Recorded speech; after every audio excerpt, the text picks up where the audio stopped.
In our previous module, we had looked at different outcomes and multiple outcomes, and we had created a probability tree.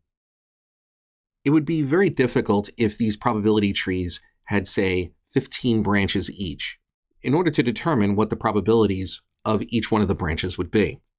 But based on the number of different independent events we have, and whether or not the order of those events is important, computations for both combinations and permutations can be made. So we have two different concepts here. One is a combination, which is a count of events where we select n objects from a total of all of the objects we have. As an example, let's choose 4 events out of a total of 10.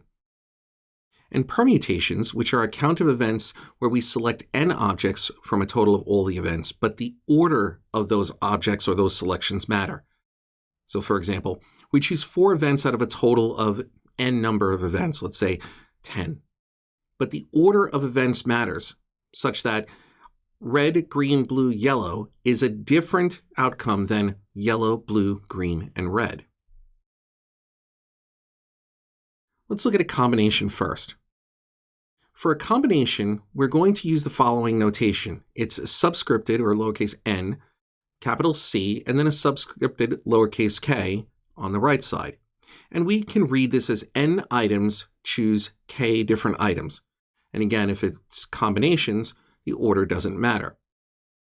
And I'm showing you different ways here that we can actually reference this formula, and you might see them differently in different books.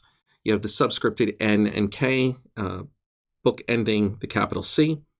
We have a C where the n is on the top and the k is on the bottom. We have this other concept where we have these parentheses, where you have n and then k over it. And they'll all equal the same thing. It's just different ways of putting this in a mathematical book. And the formula is basically n factorial divided by k factorial times n minus k factorial.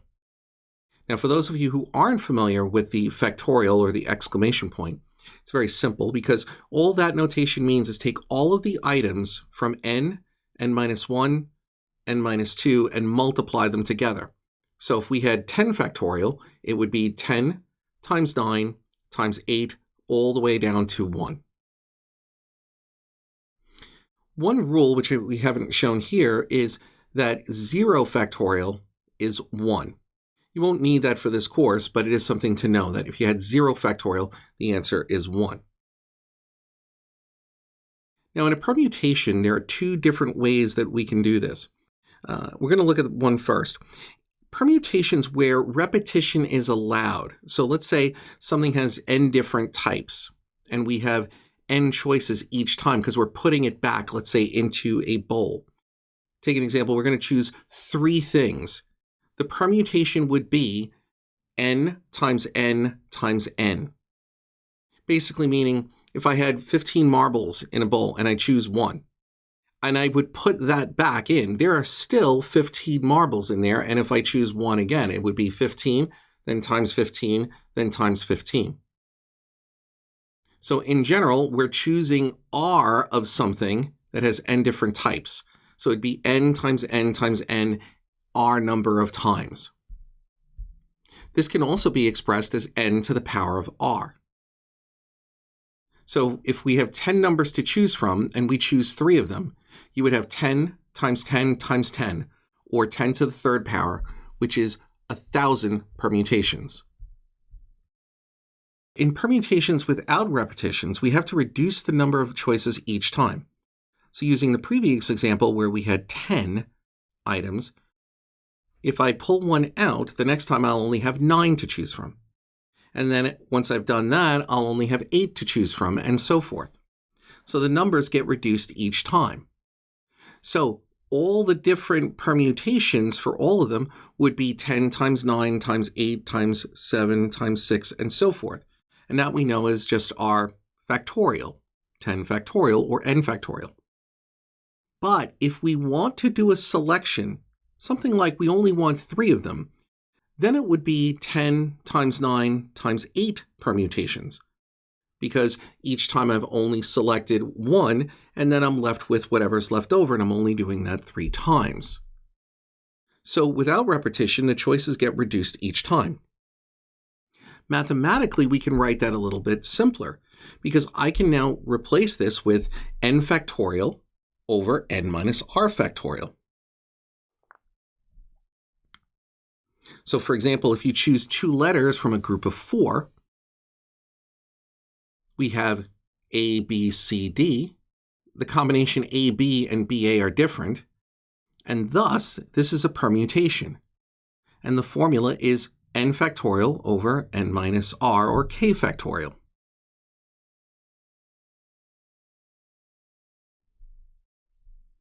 Let's take a look at a few examples. We have 10 runners in a race. If the top 3 are awarded prizes, what are the possible number of outcomes? Since order matters, this makes it a permutation. And since there's no replacement, we're going to do the permutation formula. In this case, we have 10 runners, choose 3. So this would be 10 factorial over 10 minus 3 factorial. So if we have 10 factorial, I could replace that with 10 times 9 times 8 times 7 factorial. And I do that because the bottom number of the denominator is 7 factorial, so those will cancel out. And so you're just left with 10 times 9 times 8. Let's say we have 10 marbles in a bag. How many different combinations of 4 marbles can be drawn regardless of order? Since order doesn't matter, this makes it a combination. So we'll use our combination formula, where we have 10 choose 4. Well, this will give it 10 factorial over 4 factorial times 10 minus 4 factorial, which is 10 factorial over 4 factorial times 6 factorial. Multiplying this out, we would basically do 10 times 9 times 8 times 7 times 6 factorial.